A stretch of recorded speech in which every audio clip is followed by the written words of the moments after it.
e tudo mais. E dentro dessa estratégia de simulação, pedagogia do medo e o não acontecimento do golpe Tabajara. Agora vamos entrar no final aqui da live, nos golpes Tabajara. Houve um silogismo aqui, o silogismo do golpe Tabajara. Aqui vamos fazer uma síntese do que a gente já discutiu. Há uma estratégia de pedagogia do medo. O que é a pedagogia do medo? A ameaça que pode vir um golpe de qualquer lugar. Vocês devem lembrar que desde o início, do primeiro dia do governo Bolsonaro, vamos apagar isso daí, depois a gente volta. Houve-se uma estratégia que na teoria da guerra híbrida é a guerra criptografada. Dissonâncias cognitivas, caneladas, desmentidos, aquilo que ele chamava de caneladas, né? Mas dissonância cognitiva, aloprar o cenário político. Então, como ele aloprava o cenário político? Ele, por exemplo, no helicóptero, dando voos rasantes e dando a tchauzinho lá com os patriotas lá em Brasília, fazendo manifestações contra o STF. Então, ele passava lá de helicóptero. Então, aquelas convocações, aquelas motociatas. Então, ficou aquela coisa, o golpe. Então, a narrativa, o golpe está crescendo, o golpe virá, ele é golpista. O auge foi a Operação 7 de Setembro. Aquele auge, 2021, se não me engano, que foi o auge, né? Em que patriotas marchavam em direção a Brasília, bolsonaristas furam o bloqueio e invadem a esplanada, manifestações por todo o país. Aí vinha aquele pânico nas redes sociais progressistas. Eu tenho medo de dormir na democracia, acordar na ditadura. Um jogo de blefe, essa Operação 7 de Setembro, que resultou no ressurgimento do Temer. Não sei se vocês lembram que seria um golpe perpetrado por quem? Pelo Zé Trovão, o cantor, o líder caminhoneiro, Zé Trovão, o cantor José Reis e o humorista Batoré, que lideraria uma marcha até Brasília e lá iriam dar o golpe. É o medo. Então entrou o Temer. O Temer entrou todo bonitão aí, dizendo que ia fazer a mediação contra o fechamento do regime. Vocês devem lembrar disso, o pânico que se instaurou e a grande mídia vendendo essa ideia, blefe, simulação, estratégia de simulação. Guerra é a arte do engano, a guerra da ilusão.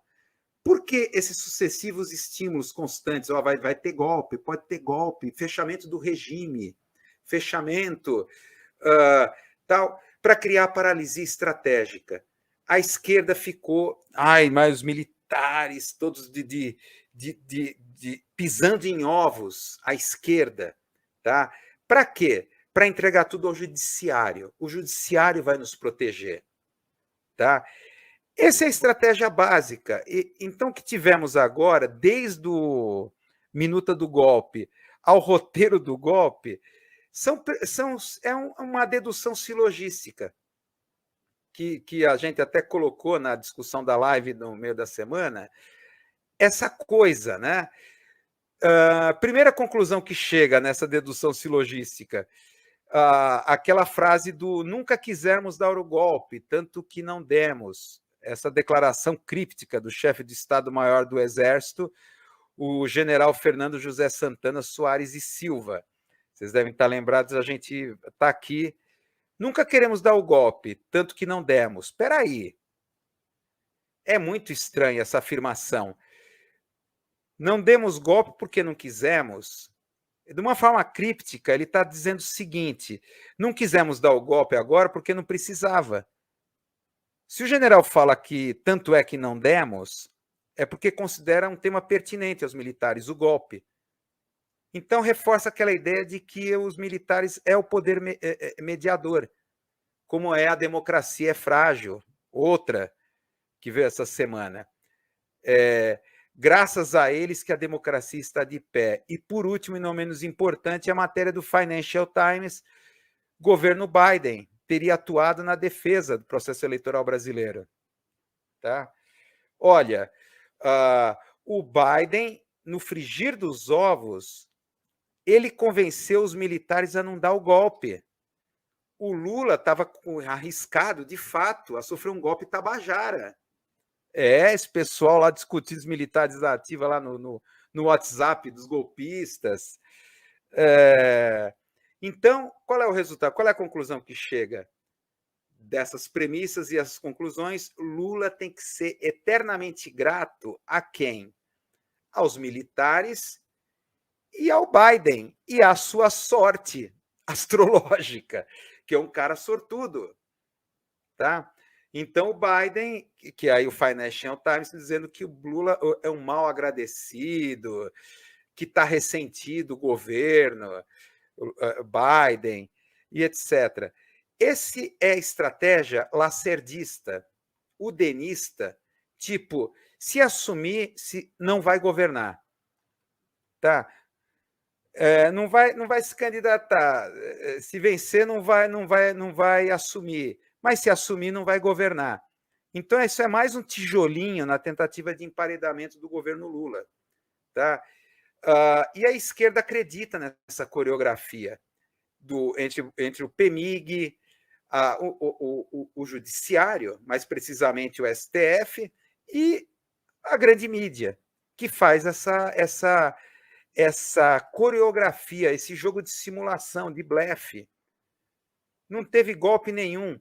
Aí é que aquilo que a gente está falando, que os jornalistas eles têm uma viciosidade. Primeiro que eu acho que assistem muito filme Netflix.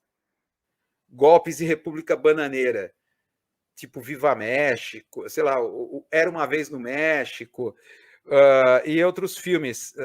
E outra é um vício epistemológico dos jornalistas.